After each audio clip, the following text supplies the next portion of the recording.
बिल्कुल भी नहीं कह रही कि आप जो चाहती है वो आपको नहीं मिलेगा। आपको वो जरूर मिलेगा दिव्या भाभी। और ये मेरा वादा है आपसे कि मेरे इस घर से जाने से पहले स्मिता खुद ये घर छोड़ के और प्रतीक भैया की लाइफ से चली जाएगी और आप और प्रतीक भैया फिर से एक हो जाएंगे। रहने दो रीत, मुझे झूठे दिलासे देना बंद करो। मैं दिलासा नहीं दे रही हूँ, मैं आपसे वादा कर रही हूँ। पंडित जी नमस्ते। आयुष्मान भव। पंडित जी, आज से ना हमारी शादी की रस्में शुरू होने वाली हैं। तो आज शाम को ना माता की चौकी है, तो उसके लिए हम माता रानी के लिए ये पूजा की थाली लेके आए हैं।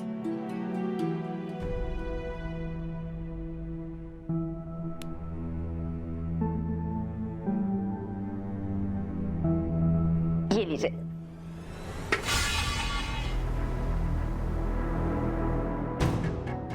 अनर्थ, घोर अनर्थ। अभी तो विवाह की रस्में भी शुरू नहीं हुई हैं। प्रथम पूजा के पहले थाल का इस प्रकार गिरना घोर अपशगुन है। मैं अभी उठा देती हूँ, अभी सब ठीक कर देते हैं ना पंडित जी। अब इसको उठाने से क्या फायदा?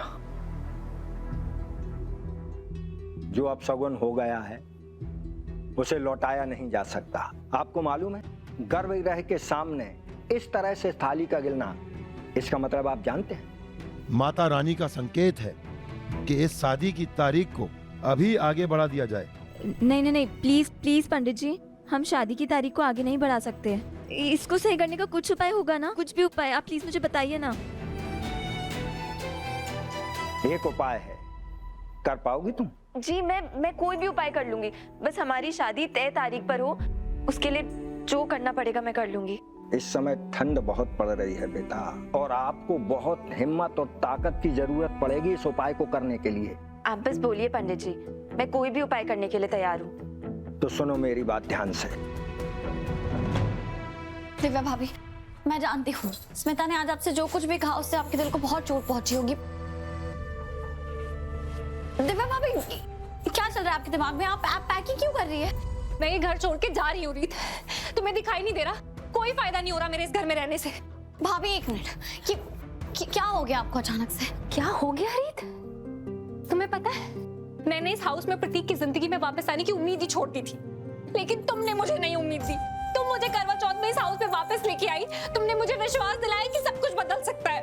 और मैं बेवकूफ, मैंने पूरी दुनिया को दोष देना बंद कर दिया और खुद को बदलने लगी। पर उससे कोई फर्क पड़ा? कुछ भी नहीं। अरे क्या नहीं किया मैंने? मैं अपने घर में रानी की तरह रहती थी।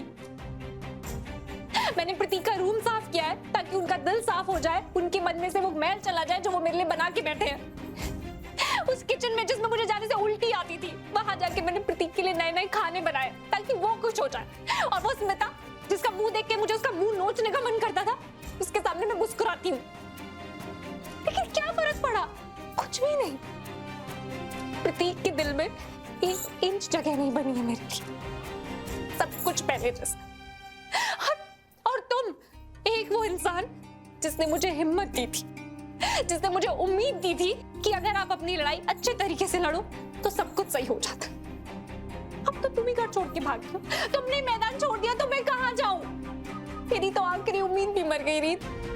तुम्हें पता है, इतना हारा हुआ मैंने तब भी महसूस नहीं किया जब मुझे इस घर से निकाल दिया था, जितना हारा हुआ मैं आज महसूस कर रही हूँ। अब कुछ नहीं बचा रही, मेरा इस घर में रहने का कोई फायदा नहीं है। मैं यहाँ रहूंगी और सिर्फ स्मिता के ताने सुनूंगी और कुछ नहीं नहीं दिव्या भाभी, प्लीज मेरी बात सुनिए।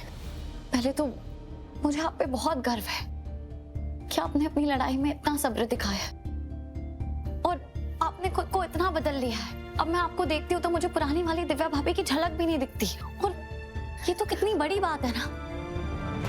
मैं ये बिल्कुल भी नहीं कह रही कि आप जो चाहती है वो आपको नहीं मिलेगा। आपको वो जरूर मिलेगा दिव्या भाभी। और ये मेरा वादा है आपसे कि मेरे इस घर से जाने से पहले स्मिता खुद ये घर छोड़ के और प्रतीक भैया की लाइफ से चली जाएगी और आप और प्रतीक भैया फिर से एक हो जाएंगे। रहने दो रीत, मुझे झूठे दिलासे देना बंद करो। मैं दिलासा नहीं दे रही हूँ, मैं आपसे वादा कर रही हूँ। आपने इतना इंतजार किया है, मुझे थोड़ा सा टाइम और दे दीजिए। उसके बाद आप फिर से मिसेस दिव्या प्रतीक सूर्यवंशी बनेंगी। I promise you.